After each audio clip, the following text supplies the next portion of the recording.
Hello and welcome to the TMZ podcast. I'm Charlie Cotton, and today on the podcast, I'm joined by an old mate, a guy who's worked at TMZ since we were born. Like, you were in the delivery room with Harvey. That's right. When we were crowning. That's true. So I've got you on the podcast today to discuss our stories, but also you've come out with a book, How to Write a Funny Speech. Yes. It's so amazing. It's out today. I'm very excited about it. And it's basically, there's a lot of books out there about how to be funny, how to write a speech. There's not really much on how to write a funny speech. Right. So I and my co-author, Carol Leifer, for those people who don't know, she's written on pretty much every show you like. SNL, Larry Sanders, Seinfeld, Curb Your Enthusiasm. She just won the Emmy for Hacks. She's a friend of mine. We wrote this book together, and it's just practical advice, how to put a speech together, how to make it funny for wedding, bar mitzvah, graduation, retirement, any, as the book title we say, for a wedding, bar mitzvah, graduation, and in every other event you didn't want to go to in the first place. Love it. Yeah. So we'll talk about that, and then we're going to talk about Wendy Williams. Great. Because she was carted off by police yesterday from her assisted living facility to go and get a mental capacity test, and we have the results. It's like Maury Povich. Oh, the results are in. Oh, we know how Wendy scored. I wonder if she's the father. And we'll also talk about Brittney Spears because she's like mum of the year right now. She's hanging out with her son Jayden. She loves this boy Jayden, man. Sure does. So we'll talk about that too. But yeah, to talk about your book, I was just breezing through it. Thank you for gifting me a copy. Carol Burnett did the open, did the forward. Carol Burnett, the legend, Carol Burnett of the Carol Burnett Show.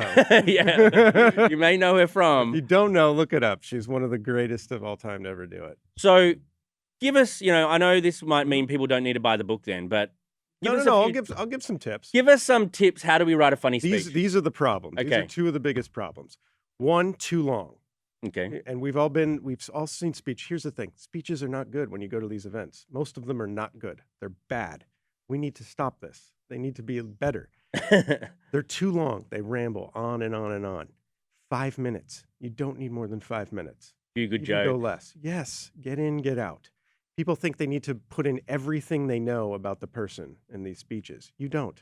Just short and sweet. Well, I mean, the ones that I see, the wedding speeches or whatever that I see go viral on TikTok and stuff, it's only like a minute-long clip, but they really hit their points. They hit the points, and that's what you want to do. Leave them wanting more, right? So how do you make it funny then?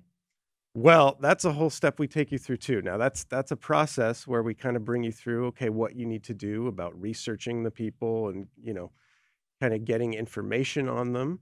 And it's not easy. Look, it can be hard to be funny, but we try to bring you through the steps to make it as easy as possible, but it does take time. And then we also, for people who don't have time to do that, we have some templates in there, kind of like Mad Libs, where you can kind of insert stories and make it work that way. The other tip I will give for people, please, a little freebie, but please buy the book. Is keep it classy, right? This is the problem. They go dirty sometimes. Those best men talk about who they've banged. And quick story. This is how I met my wife, by the way. How? I was at a birthday party for a friend at like a hotel bar, and there was this beautiful woman in a green bridesmaid's dress on the dance floor. And so I was like, what's this? I got to go see what this is about. I start talking to her. It turns out she was in a wedding at the banquet hall next door that got way out of hand with the open bar. And the best man got up there and said, "Let the affairs begin." And it's like, that's kind of funny. Yeah, it's kind of funny, but not if you're the bride. Right, true, not what you want to hear. True. So you need to keep it classy. No F-bombs, none of that. Just, there's grandma there, there's aunts there, there's children there. These are classy events. You need to keep them classy. Is your second book, your follow-up, going to be like how to hook up with a bridesmaid? I think you think that's where I should go? I would be buying. I feel like guys might. I taught you how to write funny. Now let's get down to the nitty gritty. Yeah. Now, who loves funny? Yeah. Women. After the best man says, "Let the affairs begin," the bride's going to be very upset, and that's when you can make your move. Yeah. Love it. Well, I mean, you're one of the funniest people I know. Like when I first got to TMZ, you were like TMZ. You add the Oh, button that's nice. to every segment. You're the funniest guy. That's because Max, the surfer dude, left. The surfer dude left. Then they replaced him with a long-haired Australian who doesn't right. surf. Yeah, Good right, enough. right. It's like Timu Max. Timu. No, you found your own place there. Yes. You work too. Oh now. my God. The alarms are going off in the building. Are you kidding me? The alarms are legit going off in the building. Did they plan this? We're actually live right now. This is crazy. Good reminder to leave your comments. You know what? You know what that alarm means? That means you got to go buy my book right now. That's what that means. Right. It is on sale. Have we got to end the podcast? We're just going to keep going? All right. Okay. Is there anything else you wanted to add about your book? I don't think so. Look, we also have some fun stuff in there. It's an easy read. It's really funny as well. We have like lists in there, kind of top 10 lists, jokes you can steal. What's a joke I can steal? Well, they're in there. Have you got one off the one top of out. your head? You can't ask a comedian to tell you a joke, can you? No, it gets awkward. Buy the book. But you know, like this is just for instance, like how do you know that your speech is going on too long? Mhm. Like, well, the bouquet of flowers has dried.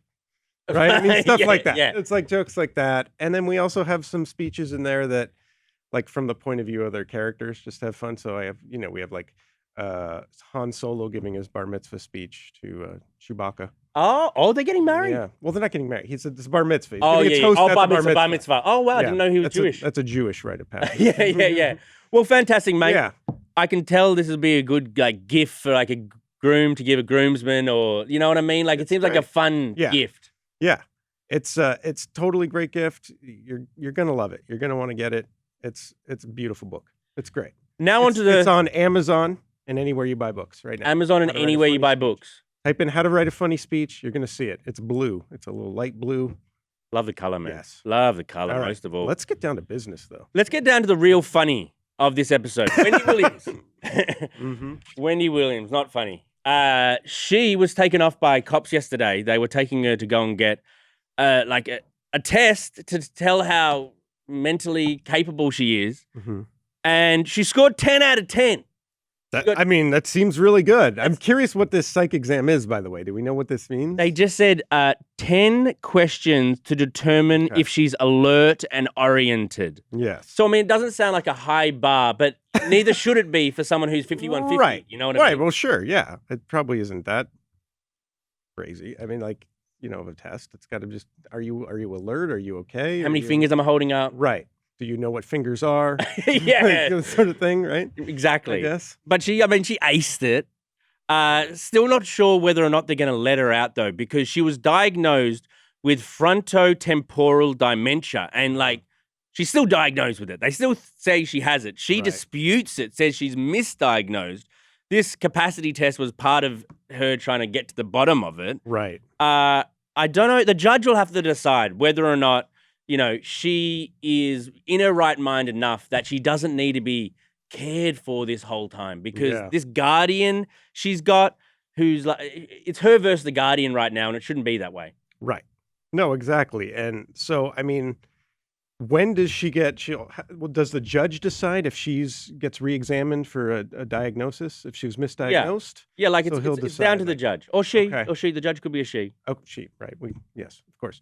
And so that's really where it's going to stand then, is if the judge decides like, okay, let's try to, were you misdiagnosed? Let's diagnose it again, right? It's going to come down to that probably. If the judge was Harvey, she would have been out months ago. Yes. Harvey's been talking to her, and he swears that she's of sound mind, alert, and thinks she is like a prisoner there. Yes. Yeah, he talks to her because crazily you can see her through the window at her assisted living facility. Yes. That's and she's the like craziest image. Hand against the window, like, let me out. Yesterday she was dropping notes. So there must be something, a gap in the window. She was dropping notes saying, help, like you see on a beach when they need to be rescued by a plane. She was saying, help, Wendy. And then they took her off to get this capacity test. All went well with that. Now, to be continued. To be continued on this. And I'm sure you can watch our Tubi documentary about it. Yeah, everywhere you get your docos. I mean, Harvey had said yesterday that the cops called him to ask, because he's been talking with her, to ask about it was crazy. What's going on with her. Yeah, right? Yesterday morning. He's like star witness now. He was. Yeah. He was on the phone to Wendy when the cops came into the room. Right. And then Wendy's like, I'll put you on. And he goes, yeah, I'm Harvey Levin. I work at this place called TMZ. You know what I mean? Wild. And Wild. So, yeah. And then he apparently told them to watch the Tubi documentary Yes. in very Harvey fashion. Yes. He's got it from that. Mate, watch like Two Angry Men podcast. That's right. That's all he Yes, does. That's what he does. Okay, on to our next story. Brittney Spears, she posted a clip yesterday, a couple clips of her son Jayden, who's 18, playing the piano.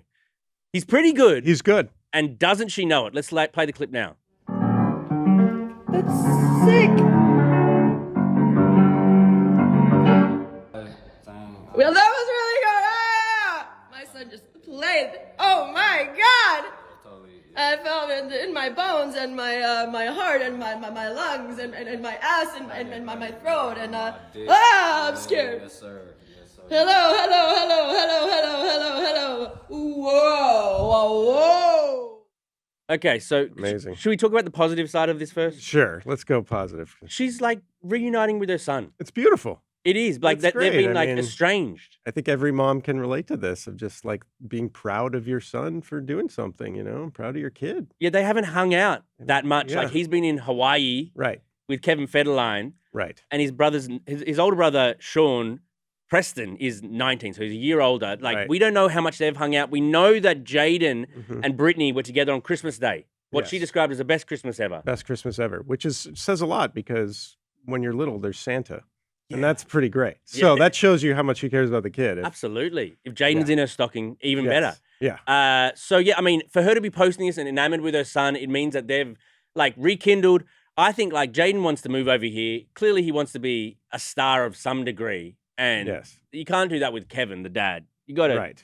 tap into mum. Yeah, that's the way to go. I mean, Kevin's not like doing- Kevin and all, he had his moment. He but had his moment. The moment is long gone. Brittany is who you gotta. So now to the other side of things. All right, She says like she's so excited that she feels it in her ass. you're not supposed to feel it there. I'm gonna. If I'm you're a gonna be mom- honest, Yeah, You don't- especially if you're a mum. you shouldn't be feeling it in the ass. Right. I mean, it's a nice sentiment. And I think she's describing every body part, which was nice. I think she went She too was. far on that one. She She did. felt it in the lungs and Yeah. the heart, and that's okay. And then the ass. I think that might be something else. Yeah, in go your and eye. get I that don't think checked you're out. feeling music. You should. There might Yeah. be something there. The whole thing and the caption and her whole like thing was very Brittany, very off. And Sure. also what I know has kept them apart in the past, the boys haven't liked what their mum does on social media, the way she acts, particularly, I mean, yesterday she posted her dancing way too close to a fire, like naked, boy. or almost naked, sorry. boy. But like they don't like that side of things. I'm not sure if There's always something dangerous involved. It's fire or knives. or, Yes. I mean, a bottle of poison. There's something. I Right. don't know if she's done that one yet, but at least they're rekindling. yes, they're rekindling. And if you watch the video of this kid, he's doing he's kind of like Tom Petty. He looks like in the thing. He's kind of doing a Tom Petty impression. It's odd. Yeah. It's a bit Yeah, odd. it's a look. He's a little weird, but he sounds pretty good, I got to say. Yep, he does does. sound good. And happy that they're back in the same house. All right, Yeah. let's read out some of your comments you've been leaving Okay. while we've been doing this Oh, podcast. okay, these are live comments, huh? Live commenters. Deb says, I hate people who think they can control someone and literally take over their life. Evil ass people. Yeah. On the Wendy Williams stuff. Brenda says, Wendy has been robbed of enough life. Let her go home. Okay. Yeah, she thinks she's just like a prisoner in there. She can't. Yeah. What is it? She can't receive phone calls? Yeah, she can't receive phone calls. She can only place phone calls. Oh, She says she hasn't got the internet. yeah. And nobody likes getting a phone call anyway, so that doesn't help. No. They like text. Yeah, So true. she doesn't. Let her That's not gonna help. text.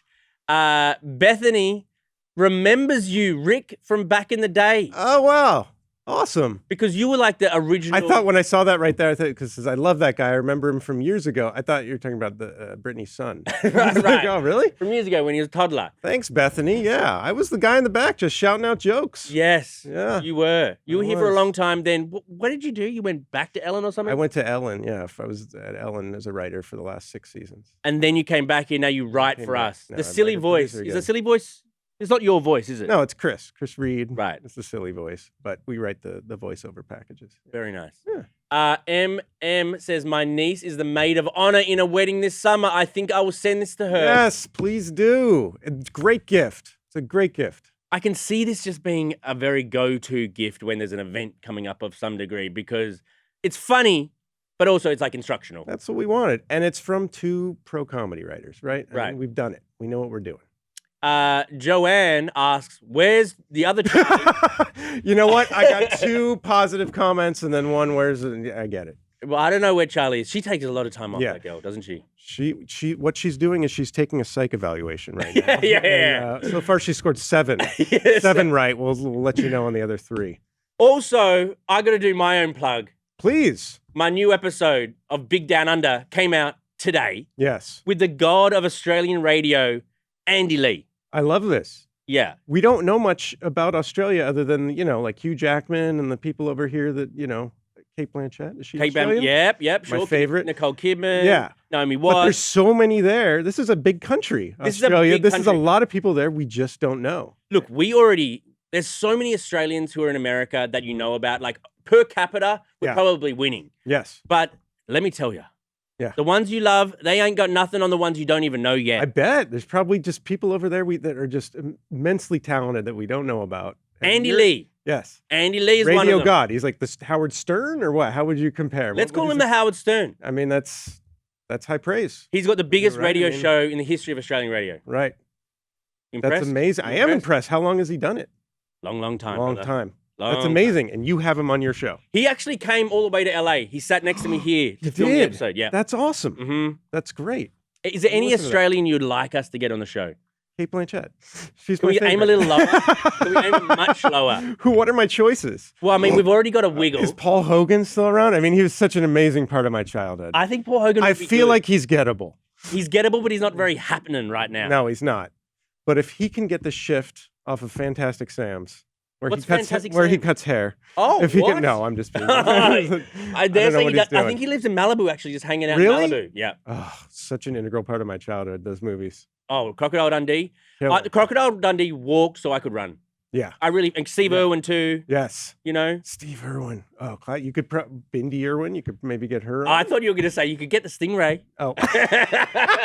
Is he still alive? Yeah, I don't know. That's Stingray. Find that Stingray. Legendary in the Yeah. Stingray world. Very big down under. The crocodiles love him. Yeah, totally. Like, way to go, buddy. All right, Rick. Yes, This was fun, mate. this was fun. Come back again sometime, maybe I will next come book. back again. Yeah. Make sure to listen to Charlie's other podcast and make sure to buy my book, How to Write a Funny Speech. Both of these, your podcast and my book, if you experience them, you're going to feel it in the ass. I'm be Yeah. honest. 10 out of 10 in the Yes, ass. absolutely. All right. Thank you, Rick. And we'll you. see you guys here tomorrow. Goodbye.